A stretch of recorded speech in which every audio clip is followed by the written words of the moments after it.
I had no intentions to talk about this game. I'm not going to lie to you. I turned it on for a few minutes in the beginning and it was really boring. You know, the Thunder were just kind of dominating the Pacers in everything. They had, I don't know how many turnovers in the first quarter. And, before the fourth quarter started, they had over 20 turnovers in the game, the Pacers. It was horrible to watch. I'm not excited about these finals. Maybe I'm just still hurt because the Knicks were eliminated by the Pacers. Never been a Pacers fan. Always hated Reggie Miller. I don't really hate this Pacers team, to be completely honest with you. I know that's probably against what most Knicks fans are saying. I don't really have anything against them. You know, they beat the Knicks. Like, they were the better team. It kind of is what it is. Does it hurt that the Knicks lost? Yes. Does it suck? Yes. But I didn't even want to talk about it because I don't care for the Pacers. I really don't necessarily care for the Thunder. I know historic defense. It just feels like the Thunder are just going to roll through and just completely crush them. And that's what they were doing defensively for 3 quarters.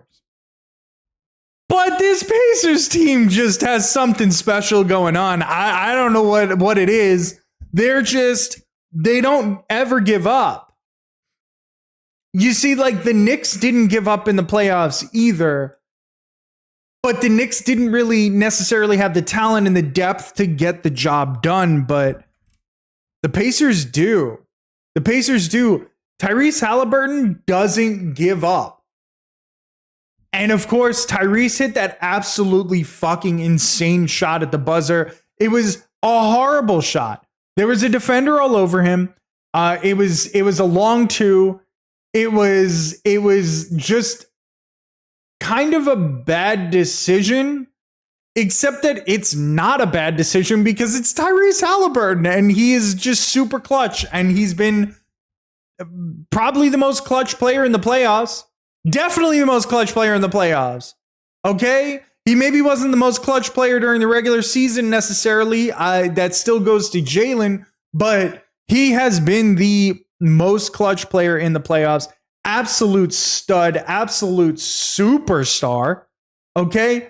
He's been on a rampage ever since he was called the most overrated player in the league.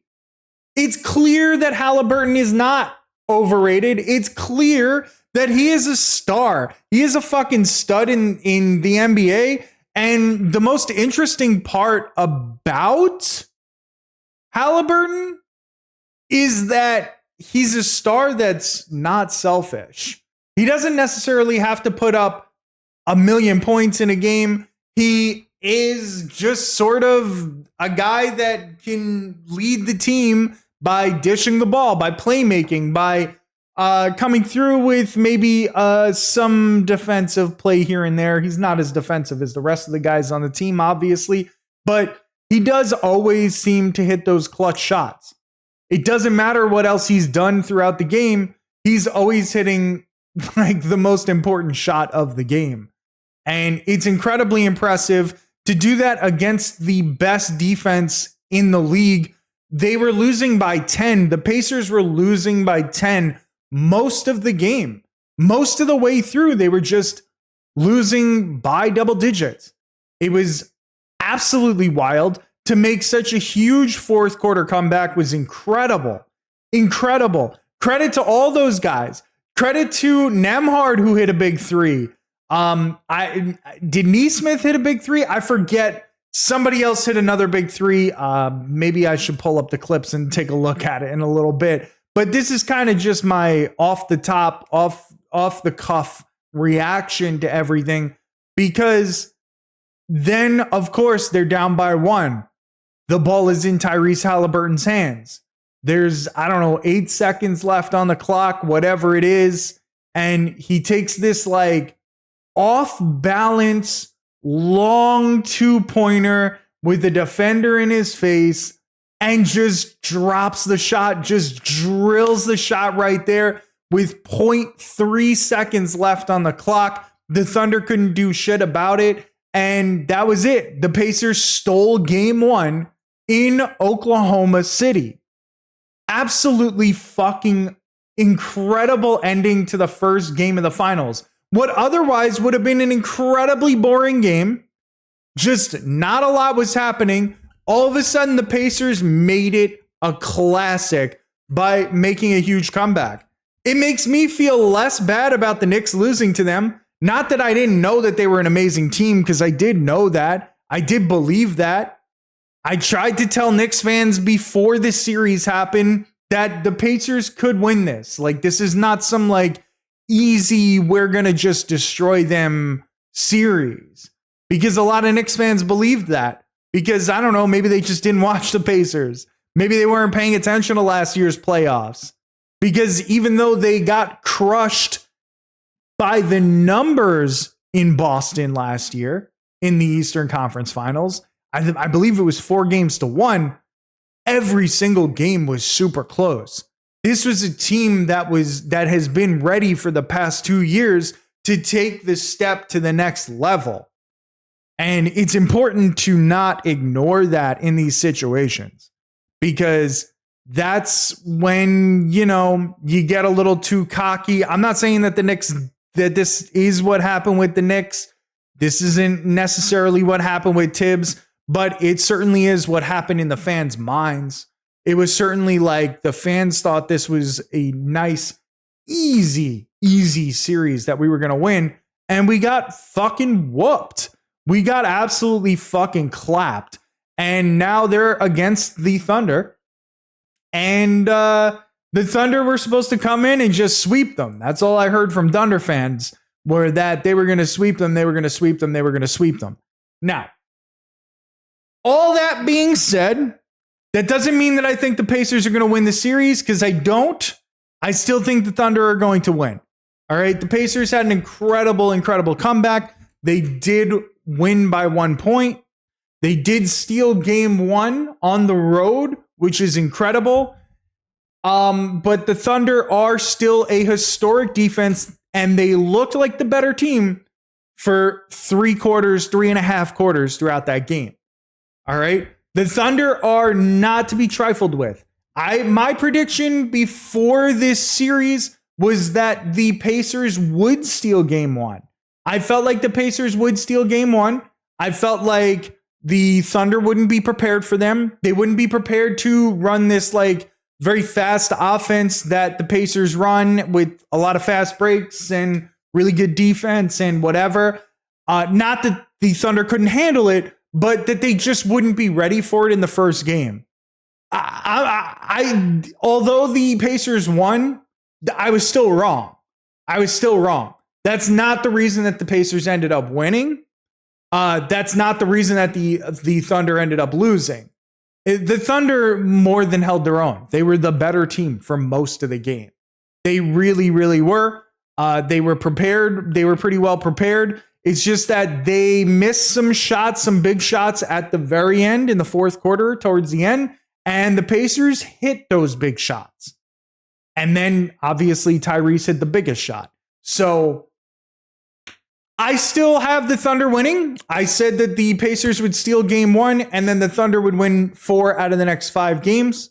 I do think that it's going to go to at least 6 games, but there is a little part of me now that could see maybe the Pacers do have a chance, because the Pacers are one of the best teams at home, specifically through these playoffs. They really haven't blown many games at home. I don't remember their exact record.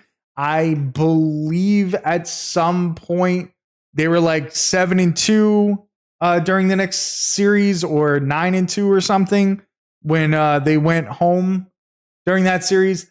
I could be off with the numbers, though. Don't quote me on that. I really don't remember. I just know that it was a significant amount of wins at home and only like 1 or 2 losses. So the Pacers are incredible at home. Their home court advantage is real.